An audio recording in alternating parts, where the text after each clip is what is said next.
A pessoa meça ali a glicose em jejum dela, de normal, 40% tinha, na verdade, pré-diabetes. Pré-diabetes, se utilizar só a não medida... estava enxergando porque fez um exame com uma limitação. E algumas até 3% tinham já diabetes. níveis de diabetes.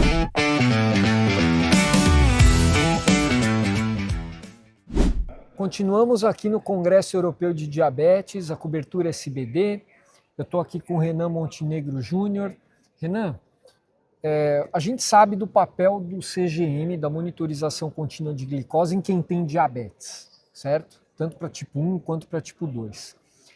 Será que existe um papel do sensor em pessoas com pré-diabetes? Porque a gente sabe da limitação da glicemia de jejum.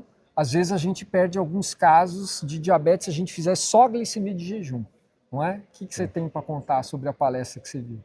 Bom, teve um simpósio muito interessante que abordou exatamente isso, uma aula de um professor da Sérvia, que traz essa questão do potencial, ainda potencial, mas da utilização do CGM para o diagnóstico precoce de desglicemia, ou seja, da alteração de glicose anterior à expressão de diabetes, né? Então, o que a gente chama de pré-diabetes. Ele traz algumas evidências, e um que foi bem interessante é um artigo que foi publicado há pouco tempo, um artigo de Israel, de um grupo de Israel, que analisou mais de 8 mil indivíduos fazendo glicemia de jejum venosa, que é o padrão, né, que a gente utiliza para diagnóstico, além da glicada. Fez em mais de 8 mil indivíduos, mais de 60 mil medidas de glicemia de jejum venosa e comparou com o CGM nesses indivíduos. E, surpreendentemente, se encontrou o quê? Que, utilizando a glicose, que a gente sabe que é intersticial do CGM, se identificou nos indivíduos que tinham normoglicemia, os indivíduos com glicemia normal, ou seja, de não diabéticos, 40% tinham pré-diabetes e 3% diabetes, utilizando o CGM. Tá, então quer dizer, pode ser que a pessoa meça ali a glicose em jejum dela, de normal, 40% tinha, na verdade, pré-diabetes. Pré-diabetes, se utilizar só não a medida... estava enxergando porque fez um exame com uma limitação. E algumas até 3% tinham já diabetes. níveis de diabetes.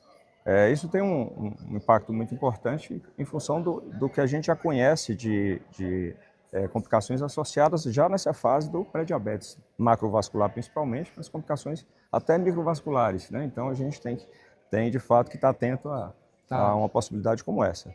Esse professor trouxe no fechamento, assim, trazendo, além desse aspecto do potencial para diagnóstico de pré-diabetes, para segmento até da evolução, da prevenção, porque se o indivíduo consegue identificar o que está acontecendo nessa fase anterior ao diabetes, isso favorece as medidas de cuidado, ou seja, ele vai estar mais atento para o que come ali, faz elevação da glicose, enfim, mais exercício vai melhorar então a sua glicemia, a sua glicose intersticial, ali, a glicose monitorada no CGM. Então, traz uma série de potenciais benefícios se a gente conseguir monitorar, mas claro que isso é um dado novo, ainda não é uma recomendação.